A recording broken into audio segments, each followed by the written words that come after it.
Iranian airport, early morning hours. When Jack landed at Queen Alia International Airport in Amman, the sky still carried the dark hues of night. The air was hot, humid, and oppressive. He passed through passport control without issue. One of the alternate passports prepared in his name had drawn no attention at customs. He only had a small suitcase and an encrypted cell phone reportedly issued by the CIA. After clearing customs, he carefully scanned his surroundings. Old habits compelled him to check if he was being watched. And yes, just as he suspected, a casually dressed man in jeans, a red t-shirt, an Arab keffiyeh, and sunglasses caught his eye. He first moved westward, then suddenly turned in the opposite direction, confusing the man who didn't know what to do. Jack was now certain he was being followed. That tactic always worked.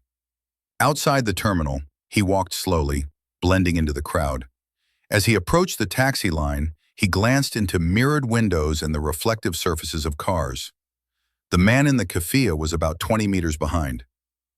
Jack chose a taxi and sat in the back. Just as the driver was about to ask where he was going, Jack quickly exited from the other door and hurriedly crossed the road, vaulting over the central barrier and walking down into the vehicle entry of the parking garage.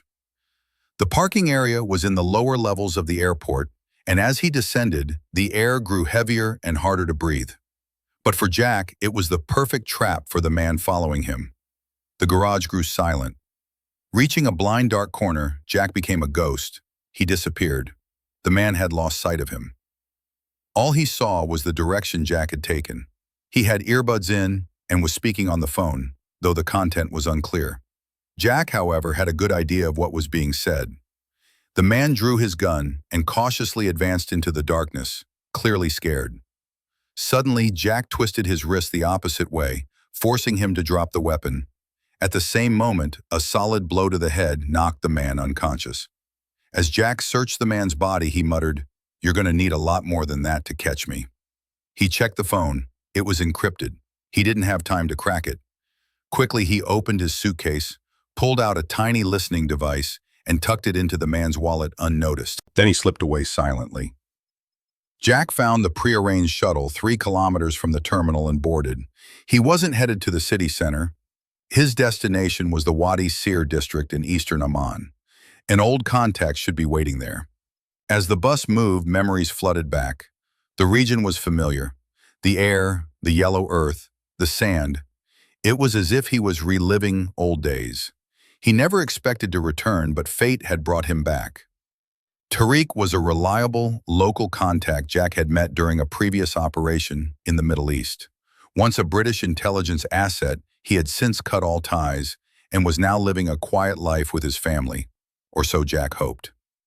They met in the back room of a dimly lit tea house. Tariq had aged, but the same spark still lit his eyes. "Wolf, good to see you. But your presence here doesn't bode well," he said. Jack's code name in the region was Wolf. Jack smiled slightly. "You're right. I need to get into Raqqa. Can you help?" Tariq shook his head. "That place is a different world now, my friend. But I know people. I can help. Just be careful. Everyone at the border works for someone. I can get you in, but it's clear you won't be keeping a low profile there. The real problem will be getting out. Yes, I can get you in, but don't count on me to get you out. You'll be on your own." With a cold expression, Jack whispered, "When have I not been?" Tariq connected Wolf with a small group of smugglers who operated at night. They moved weapons, drugs, intel, money, and sometimes people. Once paid, there was nothing they wouldn't carry. Jack never trusted them and needed to cut ties as soon as possible. The journey would start near Humaima, one of the most trafficked yet dangerous parts of the Jordan-Syria border.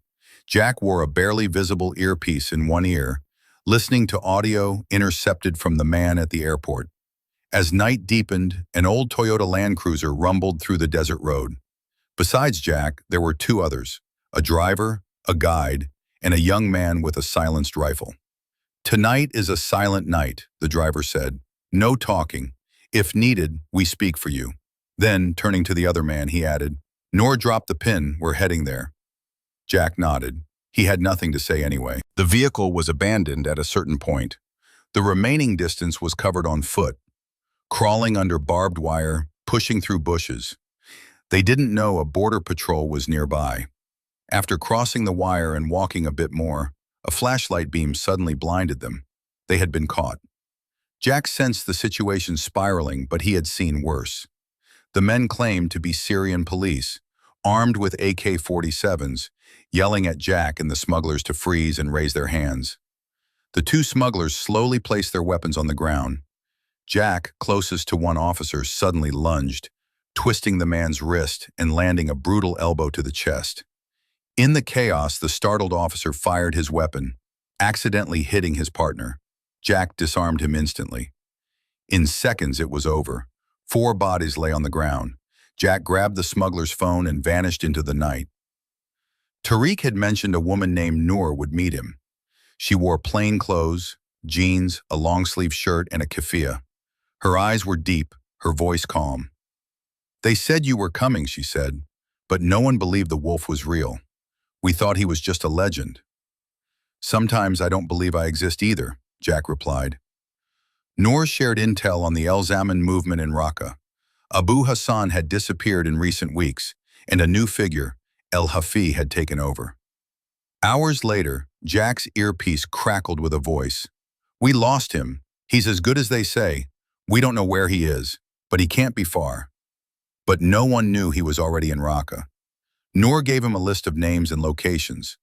Jack remained skeptical. He would check them all.